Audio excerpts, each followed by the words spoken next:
All right, guys, since playing NFL head coach, I've been itching for more other kind of franchise modes that are way more in depth than the basic ones.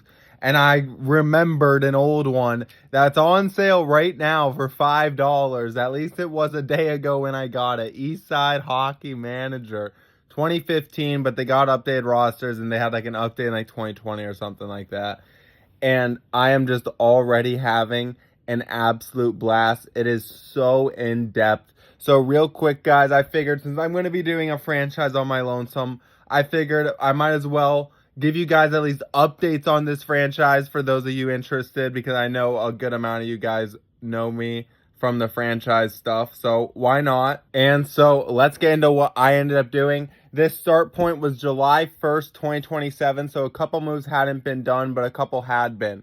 So the JJ Peterka trade, because that was happened at the draft, that trade has happened. But a trade like the Will Borgen trade didn't happen.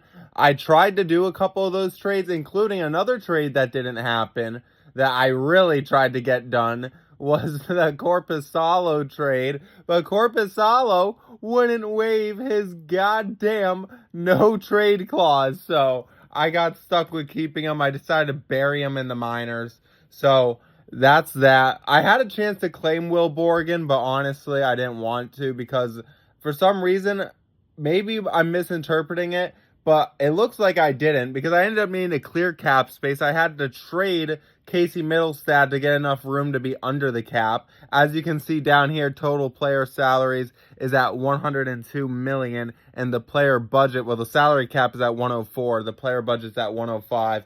Casey Middlestad makes like 5.7, and so I traded him. Let's see if I can go back to my trade. I ended up going and getting Claude Giroux to replace Casey Middlestad. Got him on a steal of a contract right now, just 1 year, 1.025 due to the player bonus, because it was 975 salary plus he wanted a bonus. So I gave him that, plus he got some other point bonuses, which honestly he'll probably hit. As you can see, he's absolutely killing it right now for me, but I'll go over that more when I go over just all the players. But highly recommend this real quick to anyone. I mean, they're so in depth. I mean, look at this. They got referee stats.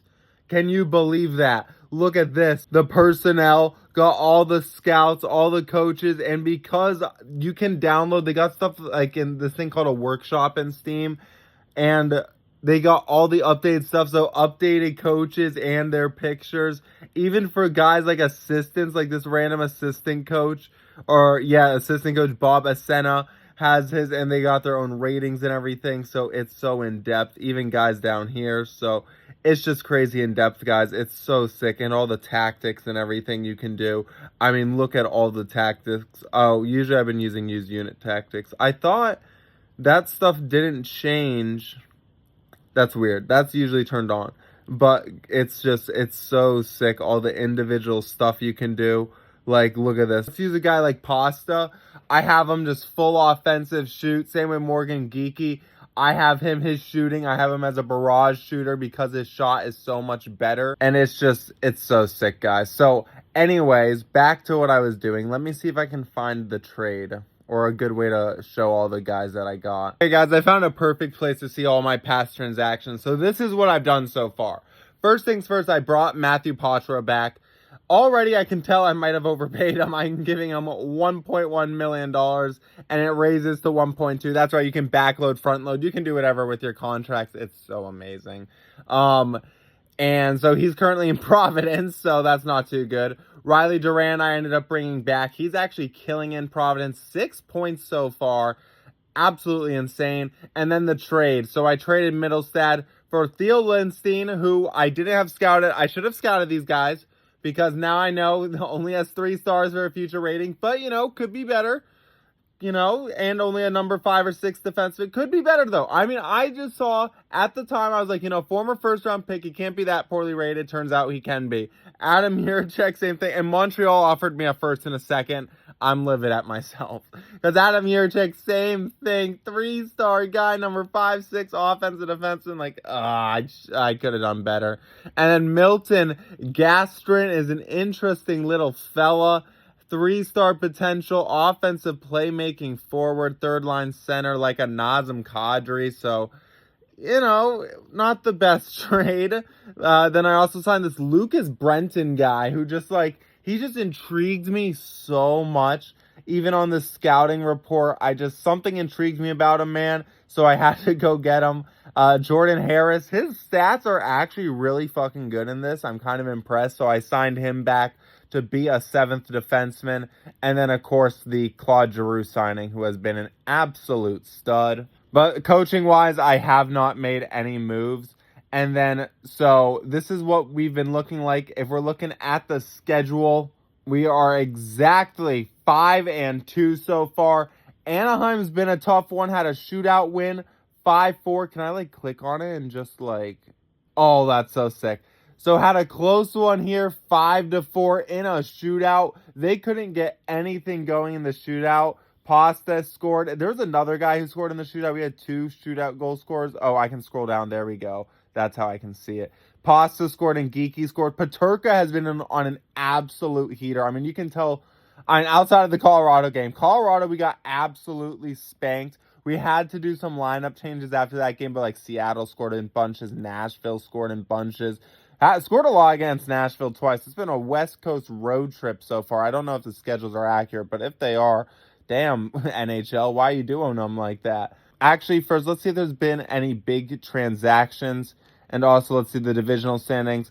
Currently, it looks like we are probably going to be in a wild card spot. Yeah, we're in a wild card spot, so that's not too shabby. But, of course, it's still early. We're only a tenth of the way through the season so far. Scoring high numbers, allowing a lot of goals, though, honestly. A lot of that is a high shot in totals, though, against. I don't know if there's a place to see it, but we're averaging 40 shots against, man. It is insane. Here we go. We got some of the big trades. So far, Braden Shen got traded August 26th over to Detroit just for a couple late-round picks, it looks like. Kirill Marchenko got sent over to Pittsburgh in a nice little trade for Blake Lizotte and Peyton Kettles. Then Radko Gudas. Florida real life signed him that extension. Florida, and this was there's no way in hell we're holding on to that. They didn't like his contract, wanted to ship him out. Edmonton was willing to eat it. But Edmonton was able to unload Darnell Nurse, though, to Utah for a second round pick. Then Minnesota ends up going and buying Troy Stetcher for some late round picks. And then, of course, there's our Casey Middlestat trade. Now let's take a look at the point leaders so far. And this is what I'm talking about, man. JJ Peterka, 14 points in 7 games. He's absolutely killing it. I mean, I've told him to be a playmaker, but you can still take shots. But be a playmaker, and he's feeding Pasta. Pasta's killing it, 11 points so far.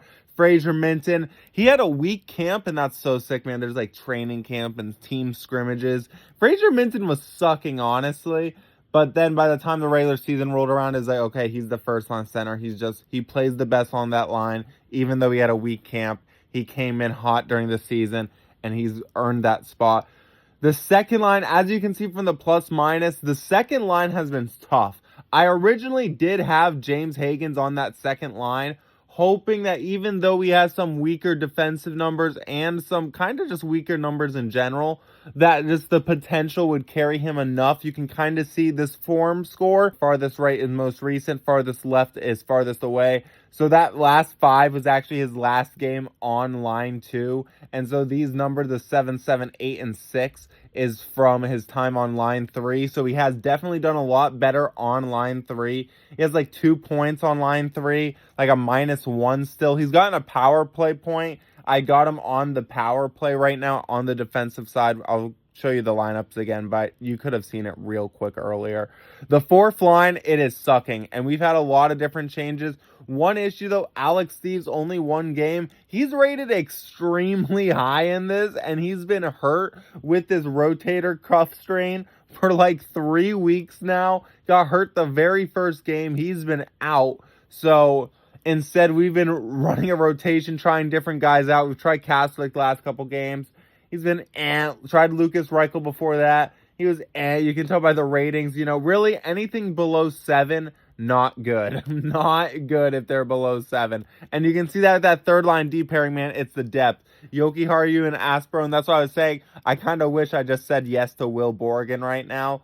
because Yogi Harku and Aspero are sucking. Claude Giroux has been a stud on that second line. What a great addition he's been. But again, it just kind of shows how weak our depth is. So I'm definitely considering going after some depth. Oh, and here's a funny thing. In the Hall of Fame, Jaromir Jagr went to the Hall. Corey Perry, I actually tried signing. He said no and just chose to retire anyway. Jonathan Toews ended up deciding to retire as well. Here's your league leaders currently. So Peterka third currently. Plus minus leaders, Pasta and Peterka at the top. So as you can just tell, man, it's just the depth. Peterka actually leading the league in assists currently. So guys, these are the current lineups as of now. We've got JJ Peterka, Fraser Minton, David Pastrnak, all on that first line, all killing it, as you can see. Husnudinov, Giroux, and Morgan Geekie on the second line. They're absolutely killing it. Like, they're getting points. Like, Morgan Geekie, 8 points, but an even player. Husnudinov, same thing. I think he's, even player, 8 points. Claude Giroux definitely has been a more positive presence. He's a +3, but in the last game where they lost to Anaheim 2-1, they were a minus line. So they're just defensively, there's a lot left to be desired. Third line, Hagen. Oh, whoopsies. I did not mean to do that. There you go. Hagen's, like I said, the 3 points -5. We look at the game log, you can see the 1 point there against Nashville, 1 point -1 against Anaheim. That was where he got a point on that power play marker. And then Seattle got an assist on the third line. That first line, he had a really good first outing against Pittsburgh. He was actually out for the very first game of the season. But then after that, it was just like, okay, yeah, we just need to move you off that line for right now.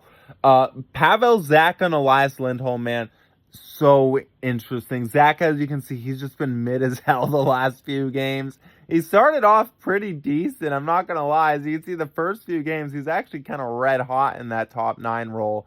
Then the last couple, kind of tailing off, playing really mid. Same thing with Elias Lindholm, not that special. Actually, never mind. He just had an extremely good game. But what was so special? He scored against Nashville, even player. But as you can just see by the game log, early on, those first couple games, he had to play up in the lineup. Why was he playing so up in the lineup? I don't know how he got so many minutes these couple games, honestly. This fourth line has been absolutely terrible, man. I mean, Mark Kasterlik has been actually pretty solid since going in on that fourth line. I'm assuming, though, once Alex Steeves gets healthy, he's going to be going in for Eastside, and hopefully that pulls things together. Of course, just 6s across the board. The 1 goal, -2. Eastside has not been good. Not really gelling with the team, just like his real-life counterpart. Jeremy Swayman got a 10 out of 10 rating and a loss. He's kind of actually been really hot. He's had a couple games where he just looked like a hot mess. Nashville was especially rough. Vancouver was all right. But he's been really solid. Michael DiPietro, he actually got some playing time in that Colorado game. It was so bad, man. And then he got one real start against Anaheim. He got the win in that one. Washington, that was a preseason game that he played in. Doesn't really matter. But you can see the shot totals here. 49 shot totals against Anaheim in a shootout win right here. 24 coming in, so only playing the second and third period against Colorado. Jeremy Swayman, I can't believe I didn't realize that looking at Swayman, man. This is what I need. Jeremy Swayman, 48 shots against Anaheim. 41 shots against Nashville. 32 shots against Tampa. That was actually a preseason game. But still, guys, a lot of games where he honestly faces too many shots. Aspero and Jokiharju not really doing the best. Aspero doing better the last few games. Really struggled early on, it felt like. Same thing with Jokiharju. He has really had a couple games where I just feel like he has really struggled. I mean, here we go. Anaheim minus. Here's a long stretch. Just pluses and minuses all over. So goals for average through the first about 10%, 7 games for us. We're in 7th right now at 4.14. Goals against, though, is at 13th at 3.43. And I'm not blaming the goalies for that. Or it's actually 3.29. So, but either way, I'm not blaming the goalies for that one. that's purely defense and just offense letting up that many shots. Honestly, like the real life Bruins. They allowed a lot of shots last year. Now let's see the penalty minutes. We're 14th in penalty minutes already. We've had a couple games where it felt like we were taking a lot of penalties. Now let's see the power play percentage, where we're actually in 4th right now with one of the best power plays in the NHL. So we were running a diamond setup on the second line and umbrella setup on the first line. That's right. And they actually run it. Like, you can see all the little dots guys moving around, running the plays. It's really sick. And so now let's see the penalty kill percentage. We're in 16th. Yeah, our penalty kill has been really mid. Our first penalty kill line that we got going on, I want to add a little more speed somehow, because looking at our penalty kill, Elias Lindholm and Giroux, it always feels like they don't allow goals, it feels like, usually. I mean, they must be allowing goals. We got a mid penalty kill. But they don't ever get it out. Minton and Eastside have the speed for the penalty kill. These guys just feel slow, Lindholm and Giroux together. I want to add a little more speed. Lucas Reichel, maybe I get Lucas Reichel back in this lineup for Eastside. I don't know, guys. But that's my first little update. That's what I'm doing, guys. This is the way the series is going to be, for at least for right now. Maybe I do some live comment at some point, but at least for now, I feel like this is going to allow this to be more bite-sized. This first one's a little longer because I'm catching up. I did the off-season and I've done a week, so like usually these are going to be covering a shorter period of time and the video is going to be shorter. But this first one, I felt like I need to do a little catch-up, get everyone caught up to speed with this league, where it's at. And yeah, let me know, guys. Let me know any tips and tricks for this game you have as well, and how you guys think we should carry this Boston Bruins team into the future, man. Because this team, it's in a pickle in a lot of ways, man. So let me know, guys. Thanks. See ya. Peace. Love ya. God bless.